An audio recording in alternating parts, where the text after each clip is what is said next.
What's going on, y'all? It's your boy Eddie Knight. Welcome back to Nerdy Before It Was Cool, where we nerd out about TV and film, especially ones based on comic book characters. So I just watched the premiere of Moon Knight, like I'm sure a lot of you watching this video did, and I want to dive into it and talk about it. First, I'm going to give my non-spoiler type of thoughts on the episode in general. Then I'm going to get into a few spoilers and really tell you what I thought about the episode. It would help me out a ton if you liked it and watched the whole thing, but if you just want to skip to the part you're most interested in, feel free to do so. There'll be timestamps down below. This has been one of my most anticipated Marvel projects of the year. The things that I've been enjoying the most from the MCU post-Endgame have been the ones that feel like their own contained thing and very disconnected from the previous phases. I know a little bit about the character of Moon Knight, but I really haven't taken a deep dive into any of his comic book series. I really thought about going to the local comic book shop and just picking up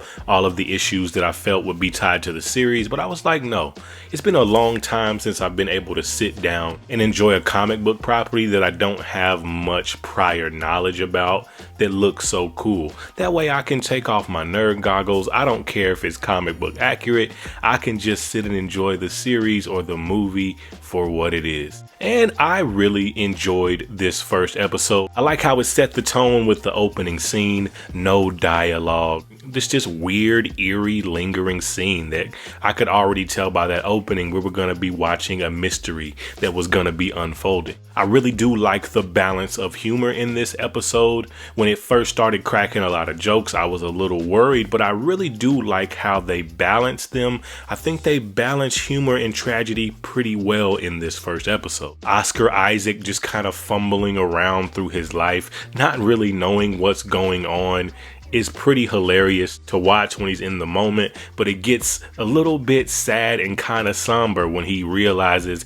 he doesn't have much control over what's happening at all. I like how his life feels lived already, if that makes any sense. It doesn't feel like he just started experiencing the effects of having this disorder right when the series started. This is something that he's been dealing with for a while. As you can tell from the trailer, this isn't a spoiler. He just thinks that he has a sleeping disorder where he's losing time.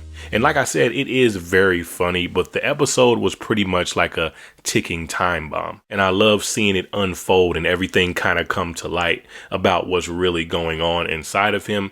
But it's still very mysterious. I still don't really know anything that's happening. I don't know anything about Ethan Hawke's character and what he is, if he's evil, if he's good, if he's going to be a mentor or a villain. It's just a really big mystery. And I love how just utterly chaotic this episode felt. But all right, let's go ahead and get into some more spoilery things and break down the episode a little bit. If you haven't seen it, this is the part where you might want to go watch it and then come back. I'm going to be talking about some specific moments that happened in the show. My favorite part of the tone of this has to be that most of the humor comes from situational moments and not just these verbal one-lining gags. And although this isn't like Daredevil dark, there are some really dark horror elements of this series that I thought were extremely dope, and I hope they keep playing with those elements of the series. Like I was saying earlier, there is some things that are starting to unfold in this series already in the first episode. At first, we see Ethan Hawke's character, this weird ominous scene. We get an close-up look at that tattoo on his arm, which is clearly something that we're going to be seeing more of. And we do see more of it in the episode. When he finally catches up to Steven in the museum, he goes up to Steven and he touches him, lays that cane on him, and we see that balancing tattoo start to move. Steven finds out whatever the hell is going on is much bigger than he had any prior knowledge of. I don't know what it is exactly, but if I had to guess, it's able to sense mystic energy in people. And when there is mystic energy in people, it starts to move. That's my guess. I don't know that for sure. Once again, I'm not a Moon Knight reader. I wanted to go into this completely blind. And when I talked about how they balance the tones of horror and comedy, or somber moments and comedy, one of the best aspects of that to me was the whole setup of him going on the date with this girl at the museum. Clearly one of his other host bodies, Mark, or one of the other ones, asked this girl out, and he clearly has no idea what's going on. Then he goes blank and ends up in some other country on this excursion, where we really get an up close and personal look at Ethan Hawke's character, which made for some of my favorite moments in the episode. I like how they really held off on the action in this episode. Like, there was some action sequences happening, some car chases, but we really didn't get to see Moon Knight come out in the middle or the beginning of the episode. Every time Moon Knight would take over, Steven just kind of would like black out, and then he would wake up and he would be holding a gun, or he would wake up and people would be laying next to him extremely bloody. And although those are extremely hoary type scenes, they're still low-key hilarious because he's just fumbling through, kicking like 7 soldiers' asses, and he has no idea what the hell is going on. It's the MCU, so clearly there is some type of MacGuffin that people are after.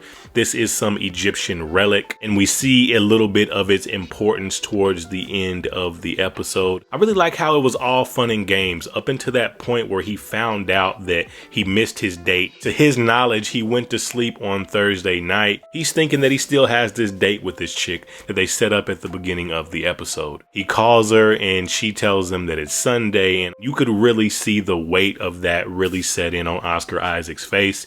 He's really selling this character. I'm super interested in seeing him play like the different host bodies. Like, I want to see him as Mark, because I would really like to see that like back and forth kind of switch between, and like really give him some material to really show his acting chops off, because he's already killing it in this first episode. And speaking of Mark, when he found that old school Razor flip phone in the wall and he called the only number that seemed to be active on the line, I think that was the first realization, like that first real oh shit moment where he understands that this is not just a sleeping disorder. I'm not just losing time. I'm multiple different people.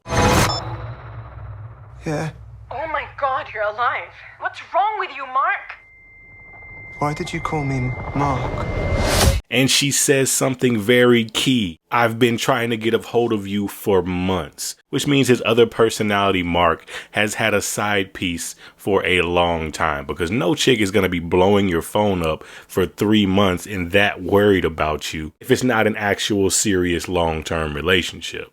Well, I know a couple of chicks who might have acted like that, but still, that's besides the point. I just really like how his life feels lived, and I like these little nuggets that we're getting that tell us his other hosts have been living their own lives too. Only thing that I thought was a little goofy was the Venom style talking to the other host, especially that first voice that sounded like Optimus Prime. That's not really how multiple personality disorder works, at least from what I know. If you know more about it or you experience it, you're more than welcome to let me know in the comments. But I did like when he went into a bathroom and he saw a mirror, or he was looking at a mirror in his house, then they would come out and have these conversations with him. I thought that was super dope and creative, not the inner speaking to each other thing. But that was pretty much the only like nitpick or thing that I didn't really like. Everything else I thought was super dope. I like how they held all of the big action off until the end, and we finally get that Moon Knight suit reveal. That little teaser that we saw in the trailer, that was super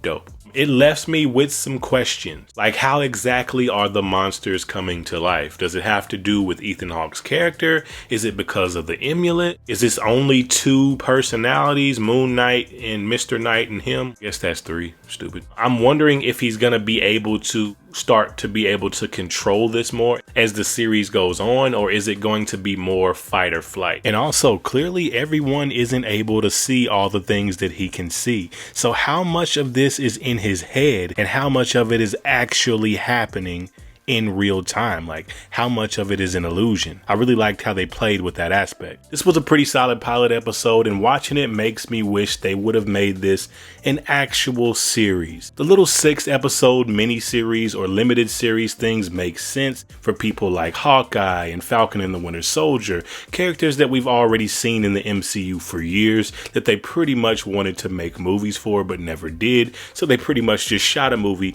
chopped it up into these little pieces, and put it out as a series. It makes sense for those characters, but this is a character that we had no knowledge was in the MCU beforehand. This is a character that most general audiences don't know anything about, so I feel like it would have been the perfect opportunity for them to make it the first like official MCU released series. But hey, it is what it is. Have you watched the episode yet? If you did, what did you think about it? What was your favorite moment? How do you think Oscar Isaac is doing in the role?